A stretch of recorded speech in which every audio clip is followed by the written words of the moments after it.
When I got married, my mother-in-law had sneered, "I just don't understand why you're still working." Her disdain was unmistakable. A woman's place is at home with her children. Gary, my husband, never once stood up for me. He'd brush off their cruel comments, telling me to ignore them, but their words were like relentless needles, slowly eroding my confidence. With my own mother gone and my marriage deteriorating, my resentment toward Gary grew. He had never truly been there for me, leaving me alone to bear the weight of his family's criticism. I remember being pregnant with Amanda and hearing his parents' thinly veiled disappointment when she was born.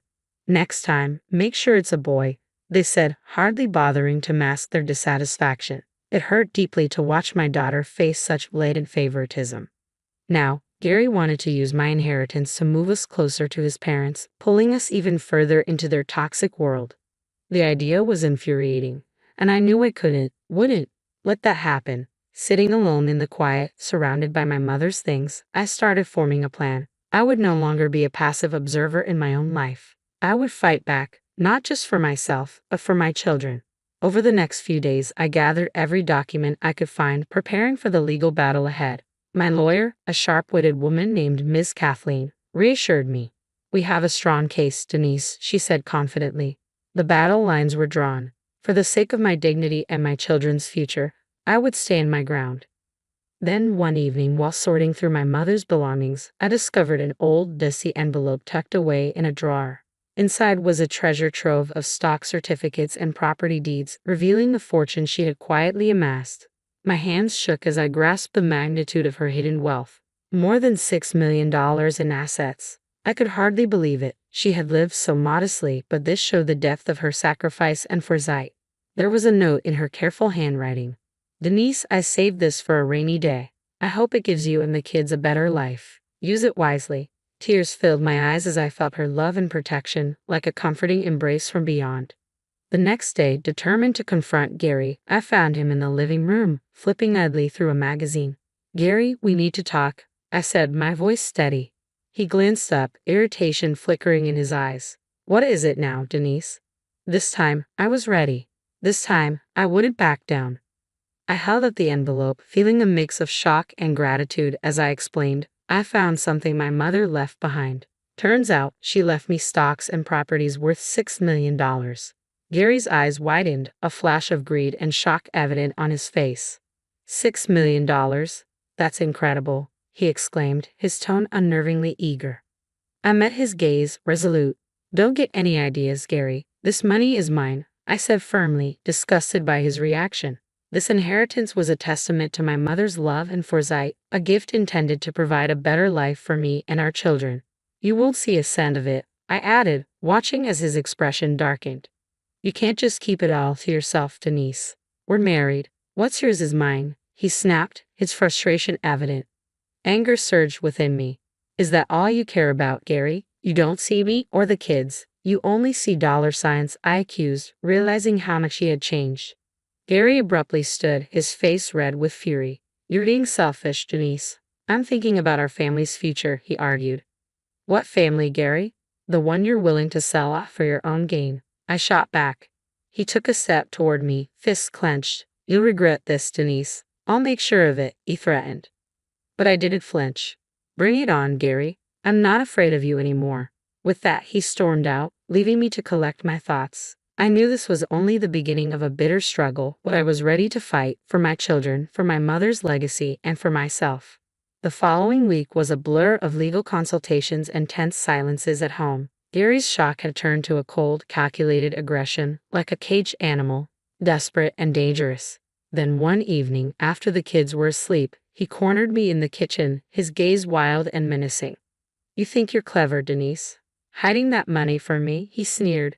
My heart pounded, but I held my ground. "It's not about being clever, Gary. It's about doing what's right. That money is for me and the kids, not for your selfish fantasies." "I'm your husband. I have a right to that money," Gary snarled, slamming his fist on the countertop, making me flinch. His words dripped with venom, but I wasn't about to back down. "A right to what, Gary? To a woman who won't be bullied into giving you everything?" I shot back, meeting his furious glare. His face contorted with anger. "You'll regret this, Denise. I'll make sure you don't get a dime of that money. He spat, his voice thick with menace. But despite the fear his threats stirred, my resolve only hardened. I was determined to protect what my mother had entrusted to me. Is that a threat? I demanded, standing firm as he leaned in close, his breath reeking of bitterness. It's a promise, he hissed. I stepped past him, my heart pounding but my resolve like steel. We'll see about that. The court will decide, I said, striding away as his venomous words echoed behind me. You're going to end up with nothing, Denise. Nothing. The following day, I received a call from my lawyer. Denise, Gary has filed for divorce. He's claiming half of your inheritance, she informed me. Taking a steadying breath, I replied, let him try. I'll fight him every step of the way. Ms. Kathleen's voice was firm with reassurance. Don't worry, Denise, she said. We have a strong case. Justice will be served. That night, as I lay in bed, my thoughts turned to my children, sleeping peacefully in their rooms. This battle wasn't just for me, it was for their future. Gary had become a stranger, consumed by greed and resentment, but I was no longer the woman he thought he could intimidate. As I drifted towards sleep, I pictured the courtroom, the judge, and myself standing tall, not just for the inheritance, but for my dignity, my children's future, and the quiet strength my mother had instilled in me. The legal fight was brutal. Gary's tactic was obvious, to paint me as an uncooperative wife hoarding the family's resources. But his arguments were flimsy, rooted in desperation rather than substance. During a mediation session, in a last attempt to reach a settlement before trial, Gary sat across from me, his lawyer by his side. His gaze was cold, his demeanor bordering on arrogant. Let's be reasonable, Denise, his lawyer began smoothly. Gary is entitled to a portion of this inheritance. It's only fair. I glanced at Miss Kathleen, my resolve unwavering. Fair, I replied, my tone firm. Gary has contributed nothing to this inheritance. It was left to me by my late mother, intended solely for me and our children. Gary's claim to my inheritance wasn't just a legal fight, it was a moral one. My mother had worked tirelessly to save this, not for Gary's whims but for the future and security of her grandchildren. This inheritance wasn't just money, it was her legacy. I was prepared to defend it with everything I had. Gary leaned forward, his tone dripping with scorn. Come on, Denise, you're just being spiteful. Don't you think the kids would want their father to have a share? A surge of anger flared within me. This isn't about spite, Gary. It's about justice, I shot back, my voice sharp. You've never once considered what the kids truly need? This is about your greed. His lawyer began to interrupt, but Gary waved him off. You think you can take everything, don't you, Denise? Play the grieving daughter and the victimized wife. I met his glare, my voice calm but resolute. This isn't a game, Gary. You're the one trying to take what isn't yours. The mediator, a stern-faced woman, raised her hands in an attempt to bring order. Let's keep this civil. We're here to find a resolution. Gary cut her off, his voice rising. Resolution? She's the one being unreasonable. The tension in the room was thick and suffocating, but I kept my tone steady. I am being reasonable, Gary. I'm protecting what my mother intended for her grandchildren. Your claims are baseless. See, we were at an impasse. The mediator called for a break. As we stood, Gary leaned close, his breath hot against my ear. You'll pay for this, Denise. I'll make sure of it. I walked out of the room, heart pounding but my resolve solid. His threats were empty, his case weak, and I knew the law was on my side. I was determined to see this fight through to the end. In the weeks that followed, I immersed myself in legal preparation. Miss Kathleen and I went over every detail, every document, ensuring I was ready for what lay ahead. The children stayed with my sister, shielded from the turmoil. I missed them dearly, but I knew this battle was as much for their future as it was for mine.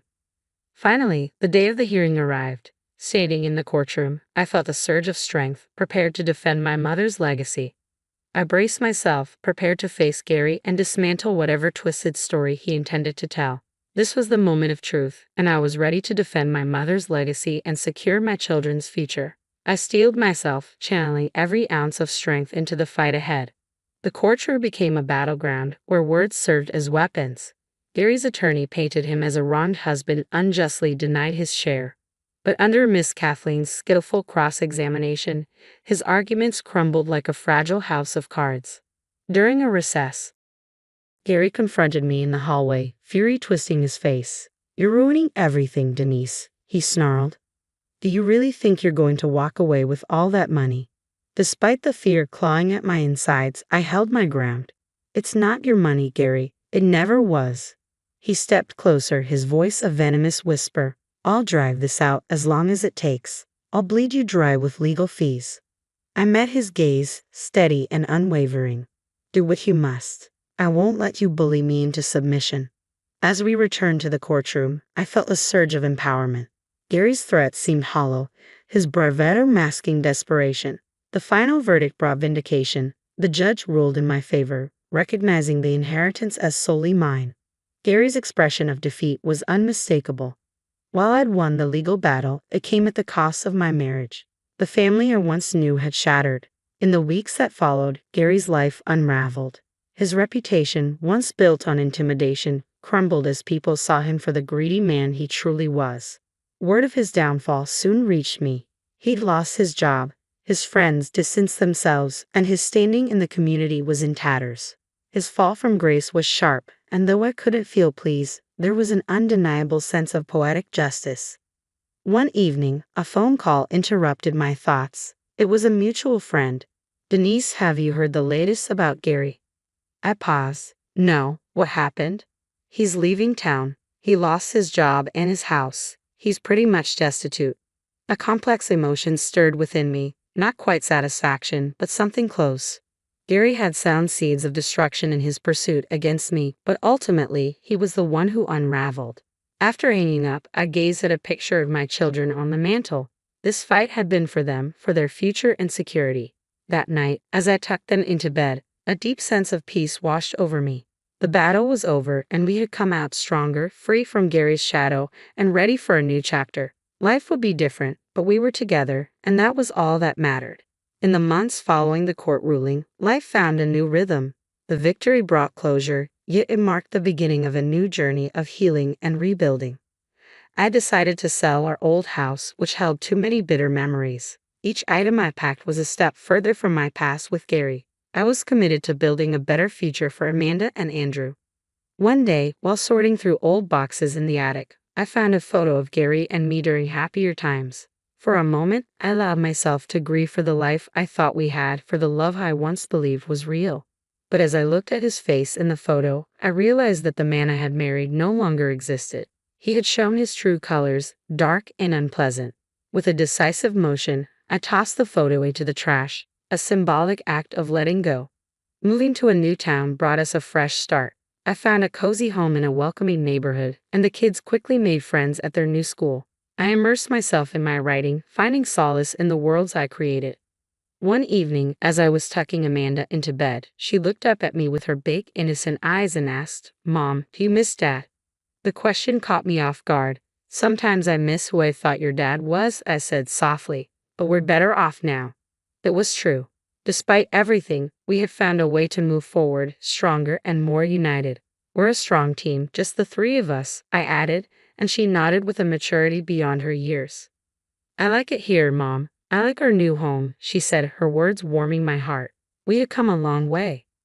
As I lay in bed that night, my thoughts turned to Gary's downfall. His greed and malice had backfired, leaving him with nothing. While I took no joy in his misfortune, there was a sense of justice in the outcome. The road ahead for the kids and me would be long, but we were finally on a path to healing. With the inheritance securely invested, I knew it would provide for their education and their future needs. I closed my eyes, thinking of my mother. Her strength and foresight had been our salvation. In her wisdom, she had given me the means to protect myself and my children. As I drifted off to sleep, I felt a profound peace. The storm that had once threatened to uproot our lives had passed, leaving clarity and hope in its wake. We had weathered the worst, and now, with a new day dawning, it felt like anything was possible.